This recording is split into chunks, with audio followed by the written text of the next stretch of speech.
What's going on, bulls? Lots of good stuff going on with Bitcoin and Ethereum in particular, but the entire crypto market, we're sitting over around 1.7 trillion in total market cap right now. Homer Simpson doing his thingy. His thingy. It's not a word people really want to say, thingy. I'm going to stop saying it. Thingy. Let's take a look at the charts. So here I am. I'm in the Ethereum chart. I'm in trading view right now. I'm on the 3-minute right here. Let's pull this sucker way back. So last night, actually, let me pull this to the 30-minute.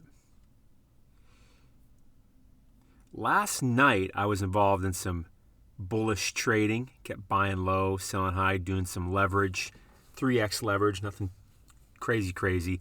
And several times, Ethereum tested 3,200. It did here, went down, went way down, really. I mean, wait, no, that wasn't, yeah, that was yesterday. And then it went up, tested again, got all the way up to like 3,190, and then went down. I got in around here, around low 3,100. Then it went back up and tested again, and then it went down and it tested again. And now it finally took, well, actually, here's where it finally decided, all right, we're not getting to 3,200. We're going to drop. And it dropped.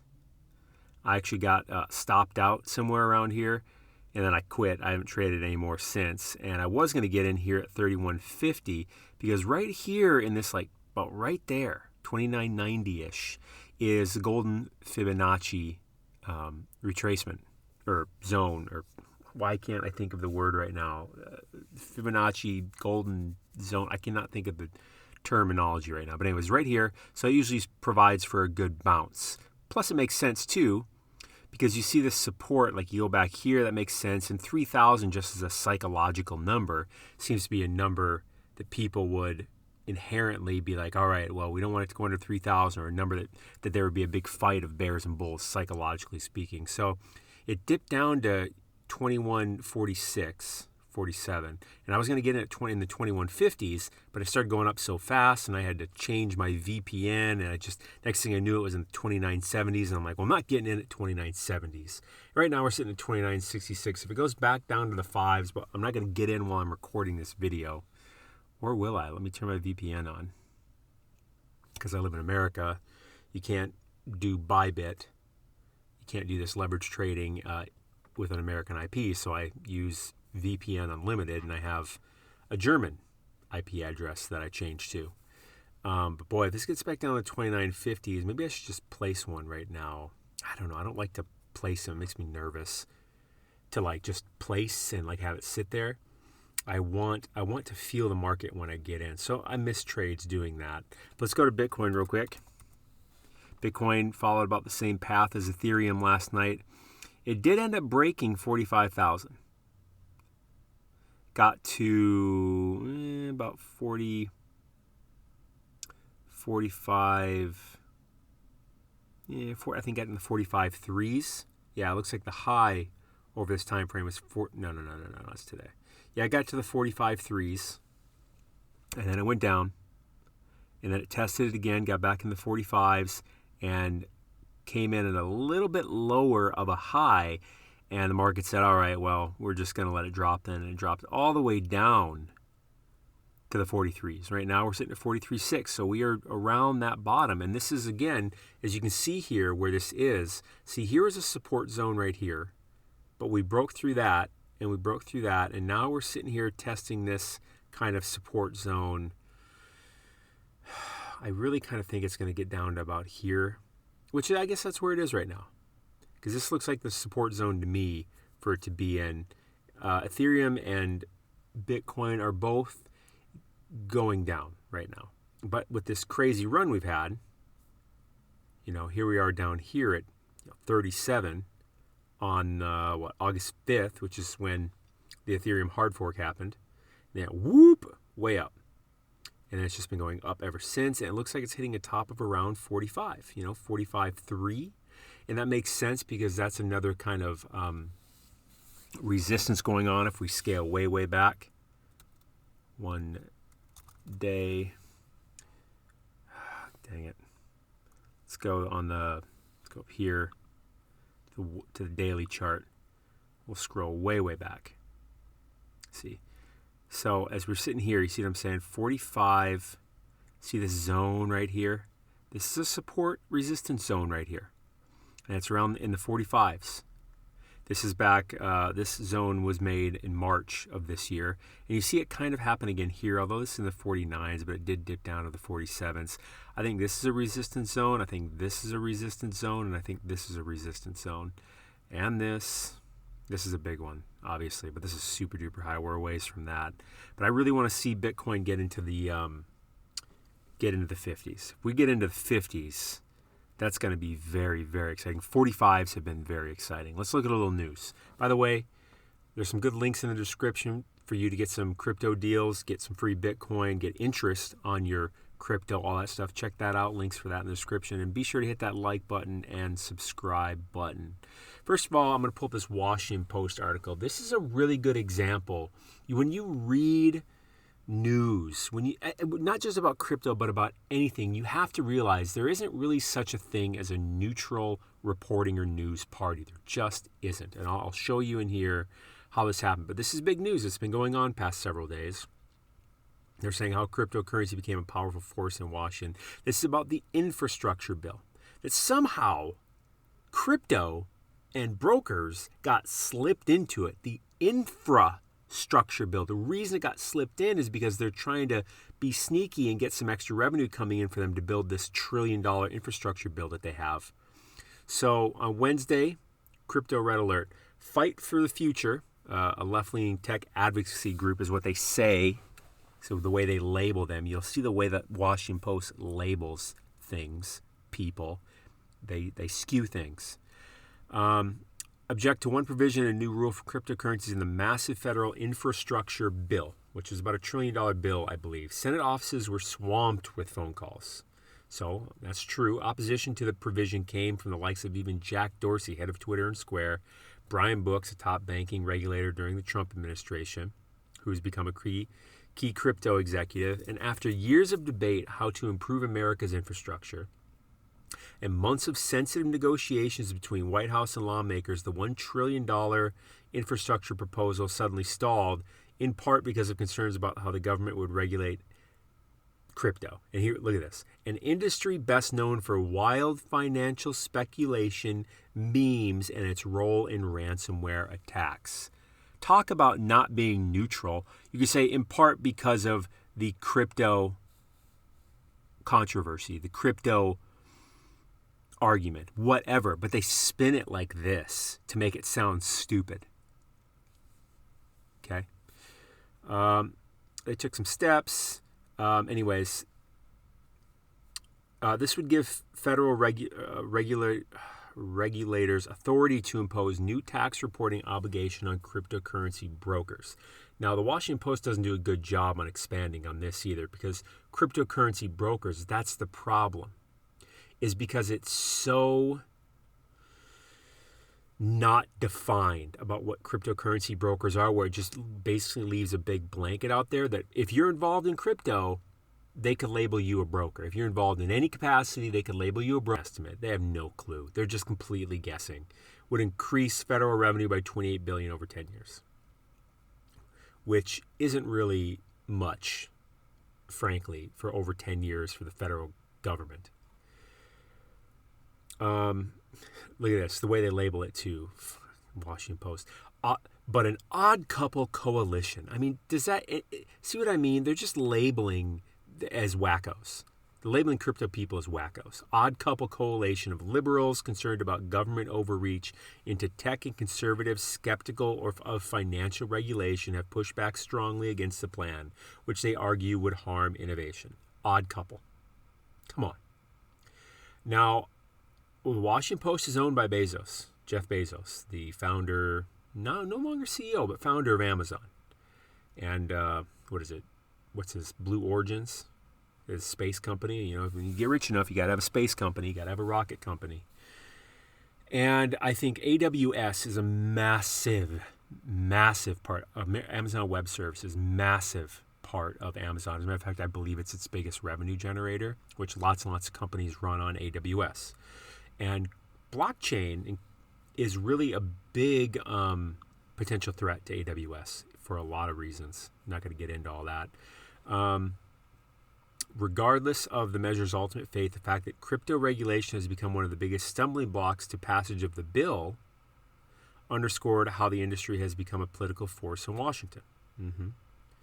Crypto folks now understand how Washington can influence their world, and Washington learning a little bit more about the technology, said Mick Mulvaney, former chief of staff under Trump. One of the challenges that legislators face is they are still learning the language of crypto, said Mulvaney, which is very true, and general public is too. Cryptocurrency is a medium of exchange that allows people to transfer value to others without needing a government overseeing it or a financial institution acting as a middleman. That is very well said. That wasn't the Washington Post that said it. That was a crypto-ish guy. He comes out of the Trump administration, which is kind of surprising, just that he comes out of a presidential administration, period. Cryptocurrency firms today have nearly 60 registered lobbyists, and they're on track to spend $5 million on lobbying this year, which is twice the total from last year. I'm very happy to hear that because there does need to be crypto representation. Cryptocurrency is celebrated for being largely untraceable. That's not true. Faces criticism for its potential role in drug dealing, money laundering, and online ransomware attacks. Good God. Is fiat, is the American dollar, is that used in drug dealing? Yeah. Is it used in money laundering? Yeah. Is it used in all kinds of ransomware attacks? Yeah. It's the number one by far. You can't blame the currency. You can't blame the tradable asset for the crap behavior of humans. This has nothing to do with what's being traded. This has to do with, never mind. Just that's insane. This is the Washington Post spinning it. And some enthusiastic supporters also draw quizzical looks for claims that the technology has the potential to create beneficial societal changes and total freedom from central banking. Draw quizzical looks. I don't see that as being even neutral. I see that as skewing negative towards crypto, period. From their perspective, the technology has also generated concerns about its potential to worsen climate change by demanding huge amounts of energy to produce the coins. That is such a joke. This, like, what, climate change, like that's a new thing? First of all, this is nothing compared to, say, the transportation sector. If you really want to get into it, do you want to know what the number one producer of carbon emissions is? Of greenhouse gases, rather? Animal agriculture. And it's not even close. So let's not get into all this. This isn't crypto and its few mining facilities actually being anything of a factor in what's making climate change happen. I mean, get real. It's FUD. Total FUD. Fear, uncertainty, and doubt. F-U-D. FUD.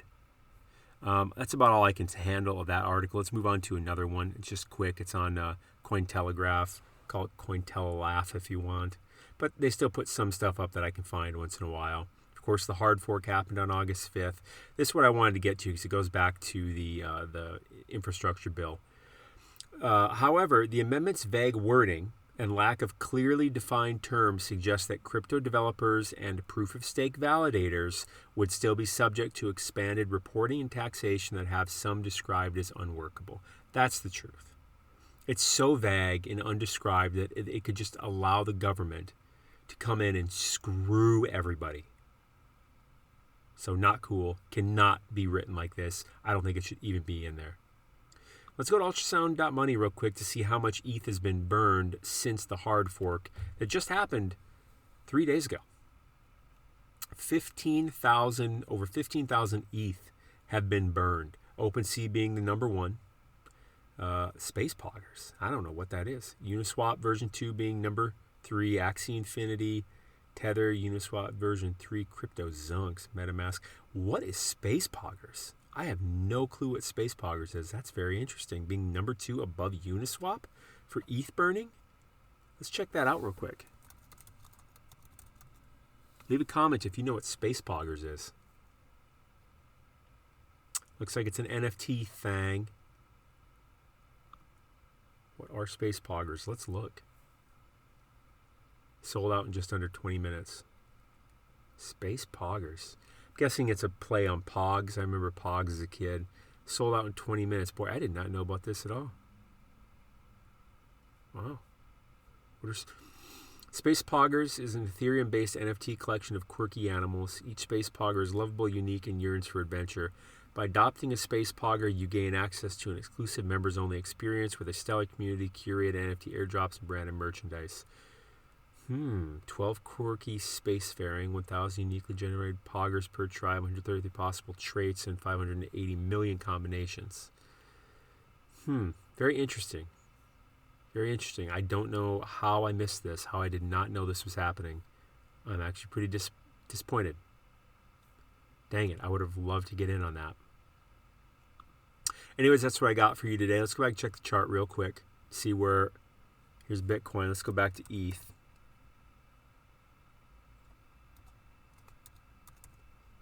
Because ETH is what I'm mainly trading right now because of the hard fork. We're back over 3,000. Let's go to the, if we look at the dailies, it's done nothing but go up day after day after day. How many days in a row? Let's go to the 1 hour. This hour seems to be showing some green. I missed it. I missed it at 29.50. I'm so disappointed in that. Let's go to 30 minutes. I had it down here at 29.50s, and I was doing something else. I was actually uploading YouTube for my sports card channel, and I didn't want YouTube to think I all of a sudden went from the USA to Germany. And next thing you know, I just missed it. Dang it. I would have taken my profits here, because that would have been pretty good. Probably would have done 3x leverage. Coming up from 29, say 55 to this, that would be a good 6-7% gain with the leverage. Gosh. Sad that I missed that, because I did get burned here last night. I thought we might retest the 3180, 90, 3200 really again, and we didn't. We didn't get high enough, and I got stopped out at 3144, and I entered at like 3170. Oh well. I won other trades before that, so overall yesterday I was probably about break even, which is okay, I guess. But I like to make money. Leverage is the best way to do it, in my opinion. Not financial advice. I'm not a financial advisor. Well, I'll be paying attention to this chart if it goes back, because the golden fib zone is about right here, between probably about 29.80 and 29.90. That's the golden fib zone. One of them, not there's more than one, but this is the one that's most relevant, obviously because of where we're at. Coming from up here, charting it from down here, and this puts us in the golden Fibonacci zone. Retracement. Why can I not think of it today? Golden Fibonacci golden zone. I don't know what's going on with me. Drank too much coffee maybe. Anyways, that's what I got for you today. Hit the like button, hit the sub button. It's a good time to be in crypto. You're awesome.